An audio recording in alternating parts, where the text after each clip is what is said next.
Hoje é um culto diferente, um culto maravilhoso, um culto memorial, podemos dizer assim. Hoje nós podemos comemorar festa das semanas, ou festa de Pentecoste, assim denominado, lá na cultura antiga judaica. Mas eu não quero me ater muito à questão da festa, mas sim do que ela representa para a vida da igreja. A festa das primícias, talvez algumas pessoas dizem: pastor, mas já está judaizando a igreja? Não, meu irmão. Eu gosto, uma vez o tio Nildo falou algo interessante. Ele falou: você querendo ou não, gostando de judeu ou não, existe um judeu que mora dentro de você. Amém? Jesus Cristo. Mora ou não mora? Então você tem que amar. Você tem que amar esse Deus Todo-Poderoso, e Ele é judeu. Não tem como você não amar esse Deus tão maravilhoso, esse Deus tão poderoso. E existem várias festas judaicas. Existem festas judaicas que são ligadas diretamente à nação judaica, e é para eles como nação. E existem festas que não está vinculada apenas à nação judaica, mas também a todo o povo de Deus. Cada vez que você olha para a Bíblia, no Antigo Testamento, e você vê lá hebreus, você vê lá judeus, você vê lá Israel, quando é citado esses nomes no Antigo Testamento, está relacionado à igreja de Jesus Cristo. Então, o Antigo Testamento é o prenúncio do que está acontecendo nos dias de hoje e o que ainda vai acontecer. Então, o Antigo Testamento, eles são sombras daquilo que viria, a sombra de uma realidade que será apresentada nesses dias ou nos dias vindouros. O que uma sombra faz? Uma sombra mostra o verdadeiro. Quando você vê uma pessoa e você vê uma sombra, você vai olhar a sombra e depois você vai olhar para quem? Da onde está vindo aquela sombra? Então a sombra te leva ao verdadeiro. O Antigo Testamento é isso. Ele é a sombra das coisas que iriam acontecer. Então ela é a sombra do verdadeiro, do que está acontecendo hoje. O pastor Carlos leu aqui um texto, inclusive eu ia falar sobre esse texto, mas eu quero que você abra comigo, por favor, em Levítico capítulo 23, a partir do versículo 9. Diz a palavra do Senhor: e falou o Senhor a Moisés dizendo: fala aos filhos de Israel e dize-lhes: quando houverdes entrado na terra que vos hei de dar, e cegardes a sua cega, então trareis um molho das primícias da vossa cega ao sacerdote, e ele moverá o molho perante o Senhor, para que sejais aceitos. Ao seguinte dia do sábado o moverá o sacerdote. E no dia em que moverdes o molho, preparareis um cordeiro sem mancha, de 1 ano, em holocausto ao Senhor. E sua oferta de manjares serão 2 dízimas de flor de farinha amassada, com azeite para oferta queimada, com cheiro suave ao Senhor, e a sua libação de vinho, o quarto de um hin. E não comereis pão, nem trigo tostado, nem espigas verdes, até aquele mesmo dia em que trouxerdes a oferta do vosso Deus. E não comereis pão, nem trigo tostado, nem espigas verdes, até aquele mesmo dia em que trouxerdes a oferta do vosso Deus. Estatuto perpétuo é por vossas gerações, em todas as suas habitações. Versículo 15. Depois para vós contareis desde os dias seguintes ao sábado, desde o dia em que trouxerdes o molho da oferta movida, 70 semanas inteiras serão. Até ao dia seguinte, ao 7º sábado, contareis 50 dias. Então oferecereis nova oferta de manjares ao Senhor. Das vossas habitações trareis 2 pães de movimento, de 2 dízimas de farinha, serão levedados, se cozerão, primícias são ao Senhor. Também com o pão oferecereis 7 cordeiros sem mancha, de 1 ano, e um novilho, e 2 carneiros, holocaustos serão ao Senhor, com a sua oferta de manjares e as suas libações, por oferta queimada, de cheiro suave ao Senhor. Também oferecereis um bode para expiação do pecado, e 2 cordeiros de 1 ano por sacrifício pacífico. Então o sacerdote os moverá com o pão das primícias por oferta movida perante o Senhor, com os 2 cordeiros, santidade serão ao Senhor para o sacerdote. E naquele mesmo dia apregoareis que tereis santa convocação, nenhuma obra servil fareis, estatuto perpétuo é em todas as vossas habitações, pelas vossas gerações. E quando cegardes a cega da vossa terra, não acabarás de cegar os cantos do teu campo, nem colherás as espigas caídas da tua cega. Para o pobre e para o estrangeiro as deixarás. Eu sou o Senhor vosso Deus. E falou o Senhor a Moisés dizendo: fala aos filhos de Israel dizendo: no mês 7º, ao 1º dia do mês, tereis descanso, memória de jubilação, santa convocação é. Nenhuma obra servil fareis, mas ofereceis oferta queimada ao Senhor. Essa era a festa das primícias, e 50 dias após esta festa, também chamado como festa de Pentecoste, acontecia logo em seguida. Para você ter uma noção, eu quero pegar alguns princípios dessa palavra de Deus, para que você entenda que o que nós estamos fazendo hoje é simplesmente reconhecer que Jesus Cristo é o nosso Senhor e o nosso Salvador. Amém, amado? Eu não quero fugir disso. Eu não quero fugir de dizer para você que só estamos fazendo isso porque Jesus Cristo nos comprou por um sangue muito grande, muito precioso, que não tem preço que pague. Ele fez isso por mim, Ele fez isso por você. A Bíblia nos diz que esta festa era uma festa muito alegre.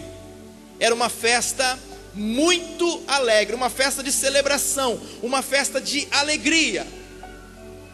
E era uma festa de ações de graça, porque o povo estava comemorando a colheita, a nova colheita.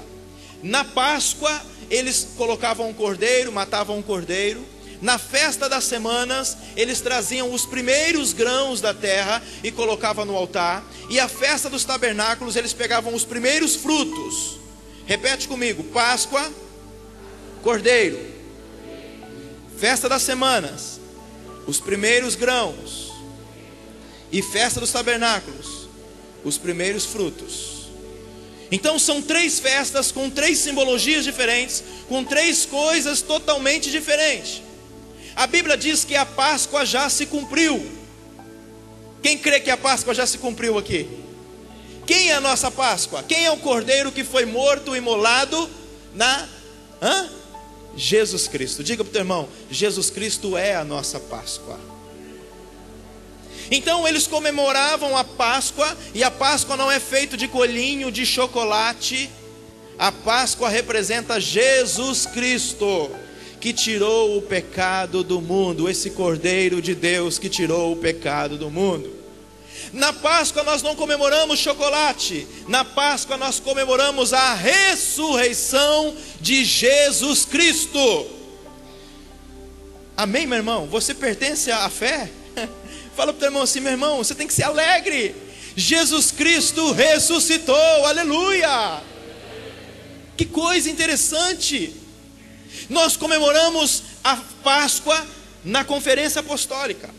Então nós não fazemos a conferência apostólica porque nós gostamos de festa ou isso, mas nós estamos tendo um memorial diante de Deus, comemorando a ressurreição de Jesus Cristo. Por isso que são dias proféticos, dias maravilhosos, dias que o Senhor opera tremendamente. Você conhece bem a história da Páscoa, quando o povo de Israel, ele sai do Egito. Só que antes disso, Deus fala para eles: eu quero que você mata um cordeiro, eu quero que vocês asperjam, pega o sangue desse cordeiro, coloque nos umbrais da porta, e quando o anjo da morte passar por toda essa região, quando ele vê o sangue nos umbrais da porta, esse anjo destruidor da morte não vai entrar nesta casa por causa do sangue. Já era prenúncio daquilo que aconteceria, e de fato já aconteceu há mais de 2000 anos atrás. Quando o anjo da morte passou e viu aquele povo reunido naquele lugar com a marca do cordeiro, o anjo pulou a casa e foi na casa de Faraó, foi na casa talvez até de alguns hebreus que não obedeceram à voz de Deus. Na casa que não obedeceram e não tinham a marca, morreu muita gente. Diga para o teu irmão, você tem a marca do Cordeiro hoje. Quem tem a marca do Cordeiro? O anjo da morte não pode te alcançar mais. O anjo da peste não pode te alcançar mais, porque você tem a marca do Cordeiro na sua vida. Não está mais no umbral da porta, está sobre a sua casa, e a casa é você. Aleluia. Interessante que o povo saiu do Egito, partiu para o deserto e foi caminhando com a libertação. Significa Páscoa, passagem. Páscoa significa libertação. Deus libertou o povo de Israel de Faraó, do Egito. Jesus te libertou do mundo das trevas. Jesus te libertou dos demônios, do diabo, e te fez mais do que vencedor em Cristo Jesus. Agora, o povo de Deus não saiu do Egito com a mão atrás e outra na frente. Eles saíram milionários do Egito. Diga para o teu irmão, o Senhor quer te fazer um milionário. Pastor, misericórdia, não quero. Meu irmão, se você não quer, eu quero. Porque é promessa de Deus para a sua vida e para a minha vida. Antes do povo sair do Egito, Deus dá uma ordem para o povo de Deus e diz: vão lá e peçam tudo dos egípcios. E eles foram, eles tiraram tudo que estava na mão do diabo, tiraram e caminharam, e com esse dinheiro fizeram o tabernáculo. Da onde vieram as ofertas daquele povo para o tabernáculo? Do Egito. Sabe o que vai acontecer com você? Você que tem a marca do Cordeiro, você que aceitou Jesus como seu único e suficiente Salvador, você colocou a marca sobre a sua vida. Sabe o que vai acontecer com você? Deus vai te dar autoridade para arrancar das trevas tudo aquilo que o diabo roubou de você e da sua casa. Diga isso para o teu irmão. Tudo que Satanás roubou de você. Mas profetiza, não fala apenas assim, ó, tudo que o diabo roubou. Profetiza, olha nos olhos dele e diga assim, ó, tudo que o diabo roubou de você. Fala, seja casa, seja trabalho, seja recurso financeiro, em nome de Jesus. Você vai reivindicar essa noite, e Ele vai ter que te dar de volta, com juros e correção monetária, no nome de Jesus. Você crê nessa palavra? Isso é para quem tem a marca. Isso é para quem tem a marca. Quem tem a marca do Cordeiro aí? Quem tem a marca do Cordeiro aí? Aleluia. O povo de Deus não vive por vista, vive pela fé. Meu irmão, você não é pobre. Diga para o teu irmão, você não é pobre. Você mora numa mansão linda, só que você não chegou até ela ainda. Você está em viagem. Você sabia que você está viajando? Porque daqui a pouco você vai voltar para a sua mansão celestial. O seu lugar não é aqui. O seu lugar é junto com o Senhor Jesus nas mansões celestiais preparado. E tem cada mansão linda aqui, meu irmão.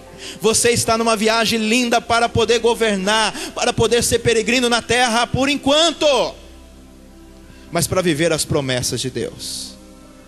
Então a primeira coisa que eu entendo, quando Deus tira o povo que era escravo, uma condição de escravo, e se torna uma pessoa milionária, povo de Deus rico, povo de Deus abençoado, povo de Deus próspero, sabe o que Ele faz?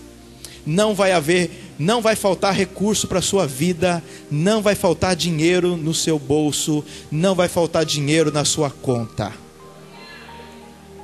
Pastor, o senhor está falando sobre isso? Estou, porque o povo de Deus é um povo alegre, e é um povo próspero. Você pode não estar vivendo algo, mas você não é esse algo. Você é muito mais do que a Bíblia diz que você é. Amém, meu irmão? Você é herdeiro. Herdeiro não mendiga, herdeiro desfruta. Fala para o teu irmão, você é herdeiro de Deus. Você herdou juntamente com Cristo todas as coisas. Diga para o teu irmão mais uma vez, herdeiro não mendiga, herdeiro desfruta. Você já viu o herdeiro mendigar?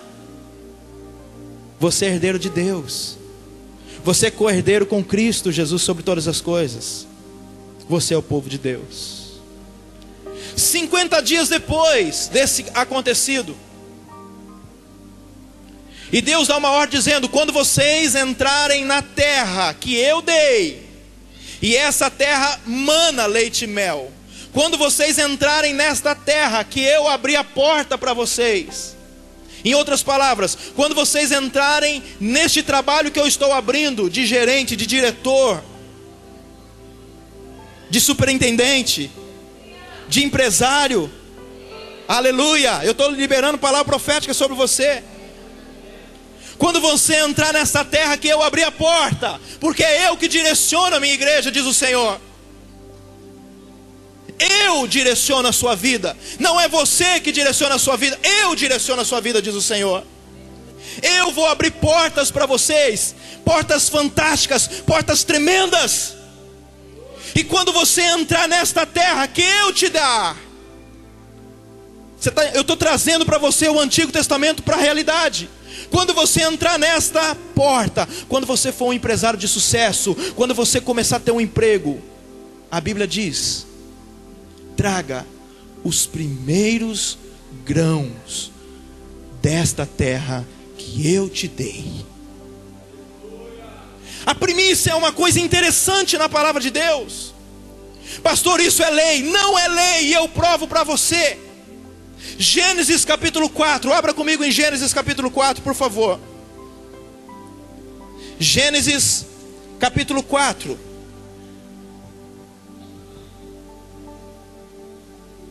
Diga para o teu irmão: se prepare para viver uma explosão financeira linda na sua vida.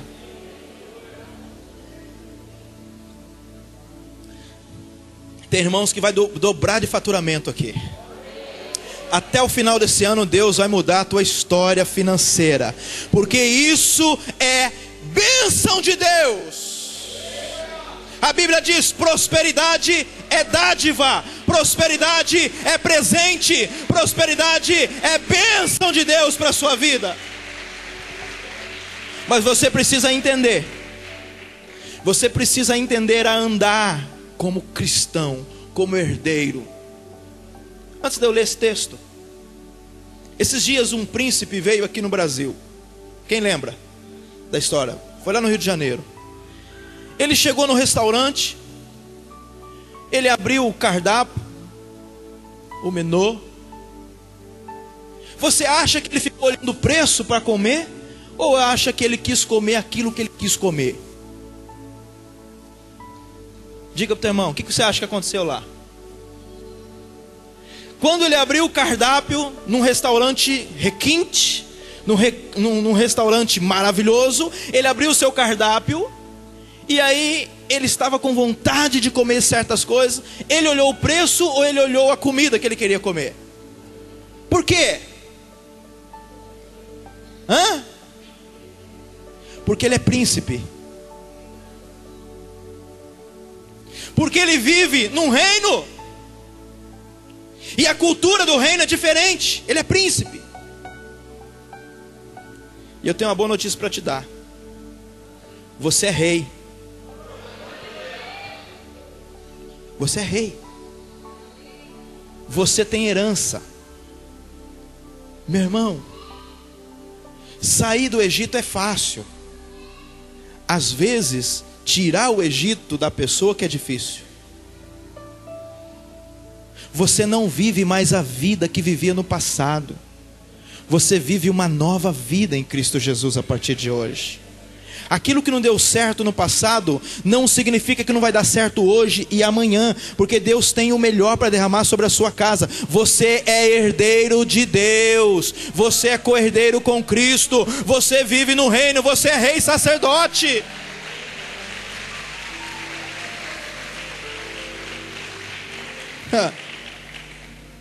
Interessante que tem algumas coisas, às vezes os irmãos falam assim: poxa, eu vou fazer tal coisa. Mas e se não der certo? Meu irmão, tira esse espírito religioso do Egito sobre a sua vida. Profetiza, libera a palavra profética. Deus vai te dar condições de ter o melhor de Deus nessa terra. porque isso é dádiva, isso é presente de Deus, isso é presente para a sua vida. Deus quer que o povo dele desfrute. E ele disse: quando você entrar na terra, então você traga os grãos, as sementes, as primeiras sementes de todo fruto. Olha aqui em Gênesis capítulo 4, diz o seguinte: e conheceu Adão e Eva sua mulher, e ela concebeu e teve Caim. E disse: alcancei do Senhor um varão. E teve mais a seu irmão Abel, e Abel foi pastor de ovelhas, e Caim foi lavrador da terra. E aconteceu ao cabo de dias, que Caim trouxe do fruto da terra uma oferta ao Senhor. Diga: Caim trouxe uma oferta ao Senhor. E Abel trouxe do quê? Dos primogênitos das suas ovelhas e da sua gordura. E atentou o Senhor para Abel e para a sua oferta. Existem dois princípios aqui nesse texto. O primeiro deles: Deus tinha ensinado Adão que toda vez que fosse cultuar a Deus, porque sacrifício de animal no Antigo Testamento significa culto. Toda vez que o povo fosse cultuar a Deus, tinha que levar um animalzinho e sacrificá-lo. Tinha que derramar sangue no altar. Deus ensinou isso a Adão, e Adão passou para os seus filhos. Interessante que Moisés não existia aqui, a lei não existia aqui. E o que a Bíblia nos ensina? Que Abel, além de derramar sangue no altar, ele separou os primogênitos das suas ovelhas, da sua gordura ao Senhor. E a Bíblia diz que Deus atentou para a oferta de Abel. Posso dizer que Abel, por pouco tempo que viveu sobre a terra, viveu além da sua geração. Um homem que vive por fé, vive por visão. Um homem que vive por fé, vive por visão. Diga para o teu irmão: se você tiver fé, você vai ter visão. E a visão da fé é alcançar todas as nações para o Senhor Jesus. Amém, amado? Abel, ele traz o sangue no altar. Ele derrama o sangue, ele mata o cordeirinho e ele derrama sangue no altar. Só que ele não fez só isso, ele também trouxe os primogênitos, os primeiros frutos, as primícias no altar de Deus. As primícias misturada ao sangue, a obediência daquilo que Deus estabeleceu, traz a atenção de Deus para a sua vida. Esses dias eu estava conversando com dois irmãos aqui, dois discípulos amados, e interessante a revelação que o Senhor me deu. Às vezes, quando nós recebemos o nosso dinheiro da nossa colheita, e nós vamos separar o nosso dízimo, porque dízimo é fidelidade a Deus, nós separamos o nosso dízimo, e nós colocamos dentro do envelope e fala: pastor, a primeira coisa que chegou na minha mão, eu separei o dízimo e deixei dentro da Bíblia. Só que antes dele levar esse dízimo no altar, ele pega o restante, os 90%, e vai gastando, vai pagando água, vai pagando força, vai pagando aluguel, vai pagando outras coisas. Vai pagando aluguel por enquanto, porque você vai ter a sua casa logo logo. Amém? E ele vai gastando. Aí quando ele coloca o dízimo no altar, e eu digo que esses gasofiláceos não é a terra. Diga assim comigo: gasofilácio não é a terra, é o bornal. A terra é a conta da igreja. Os pastores sabem do que eu estou falando. Nós não admitimos ninguém tirar um centavo desse gasofilácio antes de entrar na conta da igreja. Pastor, e se nós pegarmos o dinheiro aqui num relatório, marcar certinho, e tiver que pagar a água da igreja mesmo no dia seguinte? Vai depositar na terra. Nós não pegamos nada do gasofilácio antes de depositar esse dinheiro na conta da igreja. Sabe por quê? Porque nós entendemos que a semente só vai frutificar se ela cair na terra. E gasofilaço não é terra. A conta da igreja é a terra. Quando a igreja é favorecida, a semente foi plantada. Por isso que tem muita gente que não prospera. Porque tem pessoas pegando semente do altar, mas não está pegando semente do altar para gastar a bel prazer. Não, irmãos. Às vezes as pessoas não entendem esse princípio. Pega o dinheiro para pagar o aluguel da igreja no dia seguinte. Como que essa semente vai dar fruto se ela foi tirada antes da conta, antes do depósito da conta? Isso é profético. Você está entendendo? Um dia eu encontrei 50 centavos lá na subsede, quando nós estávamos lá ainda, caído no altar. A pastora Raquel lembra disso. Eu peguei os 50 centavos, subi lá em cima e falei: faz um relatório e deposita isso junto com o dinheiro. Você sabe por quê? Pastor, mas 50 centavos? Não é 50 centavos, é uma semente de 50 centavos. Aquela 50 centavos poderia ser tudo que uma pessoa tinha naquele momento, e ela ofertou no altar de Deus. E se eu não depositasse aqueles 50 centavos, aquela semente, talvez a pessoa não teria colheita na vida dela. E nós depositamos aquele valor, junto com o restante. Você está entendendo, meu irmão? Que existem princípios que não podem ser trocados. A Bíblia diz: quando vocês entrarem na terra, eu quero as primícias. Meu querido, não gaste o seu dinheiro antes de você fazer com que esse dízimo, essa oferta seja abençoado. Porque não é o dízimo que abençoa o altar, é o altar que abençoa a sua oferta. Não é a oferta que abençoa o altar. Ah, eu vou dar a oferta para abençoar a obra. Muito pelo contrário, você vai ser abençoado com isso. Porque o maior abençoa o menor, diz a palavra de Deus. E quem é o maior? Jesus Cristo. É Ele que vai abençoar o menor. Não é você que vai abençoar Jesus, é Jesus que vai abençoar você. E a sua vida vai ser abençoada por isso.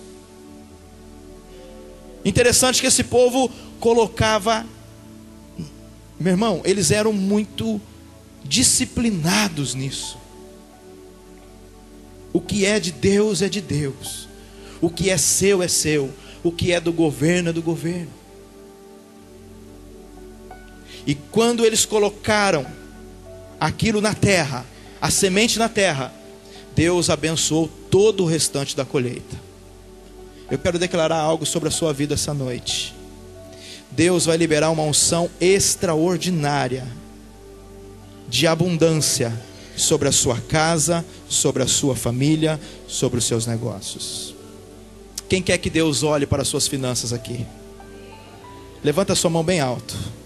Diga assim comigo: Espírito Santo, as minhas mãos vão tocar as nações, mas as minhas mãos também serão limpas. Aleluia. Deus vai te abençoar poderosamente. Pastor, o que essa festa significa? Essa festa da semana? Abra comigo, por favor, em Romanos capítulo 8, versículo 23. Romanos capítulo 8, versículo 23. Você percebeu que antes da lei ser promulgada, antes da lei ser vigorada, existiam homens que já faziam aquilo que agradava o Pai. Abel entregou as primícias do seu trabalho ao Senhor. Pastor, o que é primícia? O que eles faziam? Eles traziam os primeiros frutos. Eles traziam um tanto de grão e colocavam no altar. Para nós hoje, o que é uma primícia? Hoje a nossa moeda não é grão. A nossa moeda hoje, ele é dinheiro. O que nós fazemos? Nós doamos um dia do nosso trabalho ao Senhor. Isso é primícia.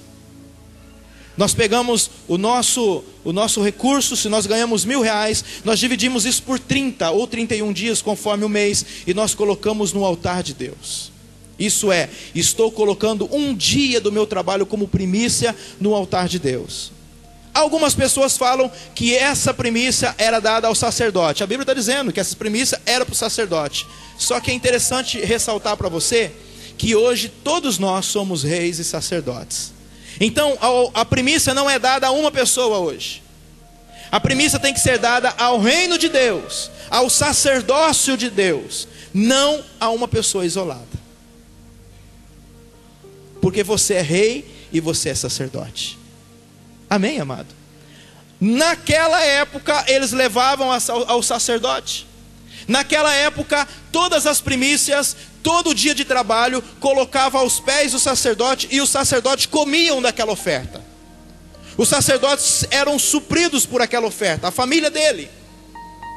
Mas hoje a Bíblia diz que existe aqui um grupo de reis e sacerdotes neste lugar. E nós aqui apresentamos o sacerdócio diante de Deus, e existe um projeto da igreja. Então essas primícias têm que ser dadas à igreja, não ao pastor Jean. Amém, amado? Porque você é sacerdote junto comigo. E juntos nós vamos evangelizar as tribos indígenas com esse recurso. Juntos nós vamos evangelizar as nações. Juntos nós vamos abrir mais congregações nas cidades, por causa desse recurso. Porque o Senhor tem sido fiel com a nossa vida e com a sua vida. Amém? Olha o que diz a palavra, Romanos 8, versículo 23.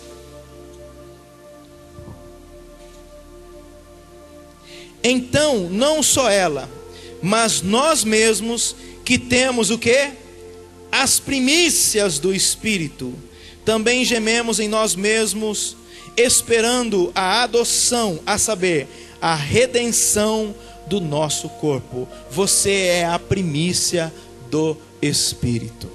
Temos antes da lei Abel entregando as suas primícias. Temos a lei sendo executada no tempo de Moisés com as suas respectivas festas. Temos Salomão lá em Provérbios capítulo 3, versículo 9, dizendo: honra ao Senhor com as primícias de toda a tua renda, então se encherão. Então se encherão. Abra comigo rapidamente lá, por favor. Provérbios capítulo 3. Eu quero trazer uma palavra para você que vai mudar a sua vida. Provérbios capítulo 3, versículo 9. Olha o que diz a Bíblia. Provérbios 3, 9. Honra ao Senhor com a tua fazenda. E com o que, meu irmão? Com as primícias de toda a sua renda. Temos Abel antes da lei ofertando primícias. Temos Moisés estabelecendo isso como leis. Temos Salomão na época de Davi dizendo que nós devemos dar as primícias de toda a nossa renda. Tudo que vem à nossa mão tem que ser primícias ao Senhor. Isso é um princípio bíblico. Pastor, mas não passou, agora passou, não existe mais isto. Atos capítulo 20, versículo 16, por favor. Atos capítulo 20, versículo 16.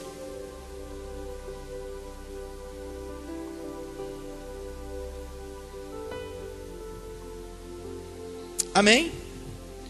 Porque a igreja do Senhor Jesus comemora essa festa. Olha aqui, Atos 20, 16. Porque já Paulo tinha determinado passar adiante de Éfeso, para não gastar tempo na Ásia. Apressava-se, pois, para estar, e se lhe fosse possível, em Jerusalém, no dia de Pentecoste. Ele estava apressado para querer estar nessa festa maravilhosa de memorial ao Senhor. E era um homem convertido ao Senhor. Aqui nós não temos mais a lei, aqui já é a graça. 1 Coríntios capítulo 16, versículo 8. 1 Coríntios capítulo 16, versículo 8.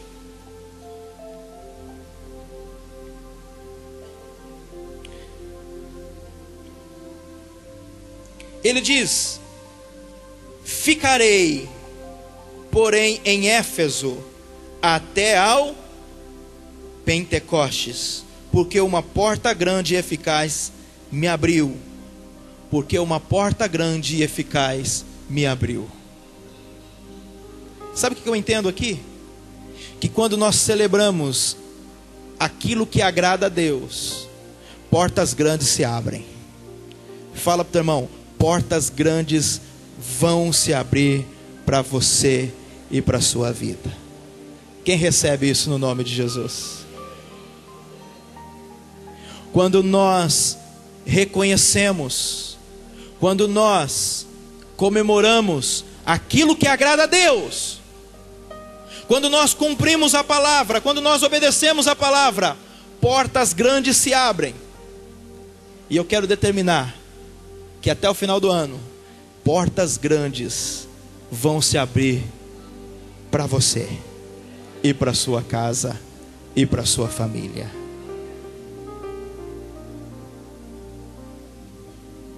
Jesus é a nossa Páscoa.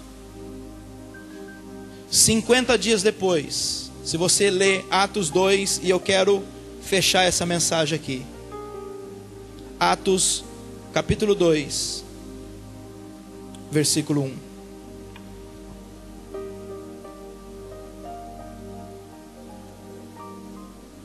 Atos 2, versículo 1.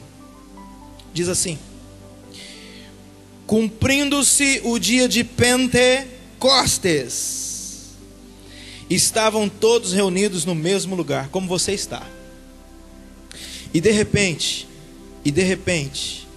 veio do céu um som como de um vento veemente e impetuoso, e encheu toda a casa que estavam assentados. E foram vistas por eles línguas repartidas como que de fogo, aos quais pousaram sobre cada um deles. E todos foram cheios. Todos foram cheios. Todos foram cheios. Cheios do Espírito Santo. E começaram a falar em outras línguas, conforme o Espírito Santo lhes concedia que falasse. Que dia que aconteceu isso? No dia de Pentecoste. Pente 50. 7 semanas mais um dia. 50 dias após a Páscoa, o Espírito Santo se cumpriu. Deus respeita festas. Deus respeita festas. O Espírito Santo não poderia ser derramado em outro dia. O Espírito Santo não poderia ser derramado na 100ª semana, na 40ª semana. Mas a Bíblia diz que o Espírito Santo desceu no Pentecostes, na festa das semanas. No Pentecostes cumpriu-se a festa e o Espírito Santo veio sobre a igreja. Quando nós colocamos princípios, quando nós abençoamos, quando nós obedecemos, quando nós reconhecemos sobre princípios, Deus se derrama de uma forma sobrenatural. E eu quero dizer para você, hoje é um dia especial para a sua vida e para a sua casa. Hoje é um dia propício para Deus fazer algo aqui. Hoje é um dia propício para Deus fazer algo aqui sobre a sua vida, sobre a sua casa e sobre a sua família. O Espírito Santo quer descer sobre a sua vida. Ele quer te encher hoje. Ele quer pegar a sua semente que foi semeada aqui e dizer: filho, eu vou mudar a tua história hoje. Eu vou mudar a tua vida hoje. Eu vou fazer de você um grande homem, uma grande mulher na minha presença. O Espírito Santo vai mudar a tua história. E quando o Espírito Santo mudou, a Bíblia diz que os de fora viram. Aquilo que Deus vai fazer na sua vida hoje aqui, as pessoas lá fora vão ver. Diga para o teu irmão: aquilo que Deus vai fazer hoje aqui na sua vida, as pessoas de fora vão ver com os seus olhos, com os seus ouvidos, vai ver a mudança que hoje o Espírito Santo vai fazer na sua vida aqui. Se prepare, se prepare, se prepare para viver um novo tempo, se prepare para viver um novo tempo no Senhor, tempo de colheita, tempo de vitória, tempo de conquista, tempo de dupla honra para você, meu irmão. Se as pessoas te veem como um derrotado, como um fracassado, como um miserável, a partir de hoje o Espírito Santo vai mudar essa história, porque Ele veio e Ele encheu o lugar, e eu sinto que Ele está aqui neste lugar para fazer algo sobrenatural.